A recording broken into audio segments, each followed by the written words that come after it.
I'm Michael Essenburg of Close the Gap Now, and I want to encourage you to meet the needs of participants in workshops you lead. To meet the needs of participants in workshops that you lead. Well, you might be wondering, well, what do you mean by things that participants need? What do participants need?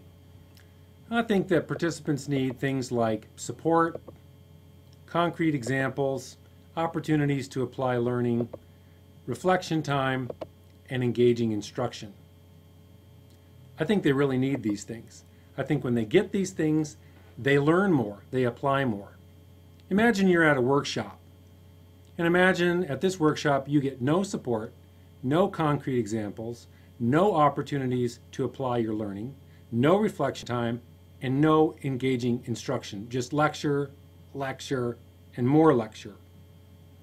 I think if that happened, you'd be less likely to learn things. I think if you did get support, concrete examples, had opportunities to apply your learning, reflection time, and engaging instruction, I think you'd learn more. What I'd like to do now is to talk through each of these 5 needs that participants have so you can think about them a little bit more and ways that you might meet them. One thing that participants need is they need support. They need support in terms of encouragement and accountability during training. By encouragement, I mean positive examples. Good job, I like what you're saying, that sort of thing. And by accountability, I mean some that will help them stay focused, especially after they leave. One way I do this in workshops is I have participants write down goals at the end of the workshop. Goals that they're going to pursue when they walk out the door. And I have them write down the name of someone who will hold them accountable to accomplish those goals. Participants also need concrete examples. They need to see specifically what you're talking about. They need stories, they need work samples, that kind of thing. Theory is good, and having examples will help people in your workshop visualize or really get what you're talking about. For example, I do workshops on coaching. The kind of coaching where someone will ask another person questions in order to clarify their thinking and determine what they're going to do to achieve their goals. One way I provide concrete examples in my workshops is I do demonstrations. I do demonstrations of what coaching is like. When I do workshops for Christian school teachers, I also give examples. I give examples of student work, I give examples of questions that teachers ask, and I give examples of assessments that teachers give.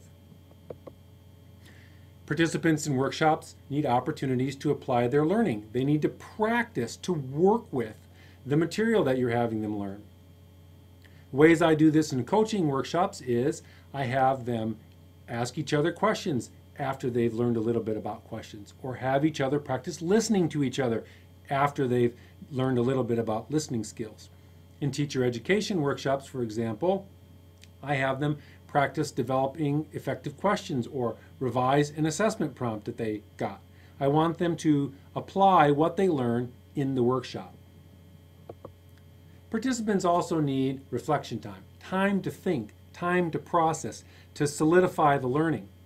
One way I found that's pretty successful to do this is at the end of a given workshop segment, have people do some journaling to hit the highlights of what they learned, or ask everybody out loud, hey, what was a key highlight or insight you had during this session, and then let people share. When adults do some reflection, it strengthens their learning. And lastly, participants need engaging instruction. They need things that help them really focus. They need engaging instruction like role play, discussion, skits, making posters, brainstorming.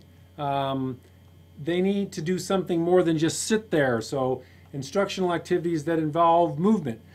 Instructional strategies that I find engaging is when somebody asks me a question. I like brainstorming on paper, and I also like drawing pictures and diagrams of things. So when you're in a workshop and you really want participants to learn the material and to apply the material, make sure you meet their needs. Make sure you give them support, give them concrete examples, give them opportunities to apply their learning, give them time for reflection, and provide the engaging instruction they need to stay focused with what you're having them learn.